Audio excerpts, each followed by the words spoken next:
প্রধানমন্ত্রী ভারত সফরে গিয়েছিলেন ওনার পরিবার পরিজন নিয়ে, এবং উনি এই সফরে ভারতের প্রধানমন্ত্রী ডক্টর মনমোহন সিংকেই সবচেয়ে বেশি আশ্বস্ত করেছেন।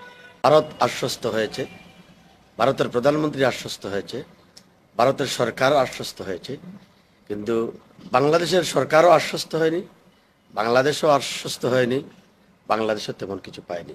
সেখানে বিবেচনা করবে যে বাংলাদেশ যাতে ক্ষতিগ্রস্ত না হয়। এই সমস্ত কথার কোনো মিনিং আছে? ওই যে বিবেচনাই ভারত করে। ভারত এরকম বলেছিল এই ফারাক্কা বাদ যখন হয় তখন সে সময় বলেছিল যে আমরা বিবেচনা করব, হয় নাই, কিন্তু ফারাক্কা বাদ হয়েছে, তো এটাও হবে। তো এই সমস্ত কথা বলে তো লাভ নেই। আমি 5 বছর এমপি ছিলাম, বিএনপি 5 বছর ক্ষমতায় ছিল, প্রবাসীদের সকল স্বার্থ রাখার চেষ্টা করেছে, প্রতিটি স্টেপে টেপে চুল চুল করে পাই পাই করে এবং রক্ষা করেছে।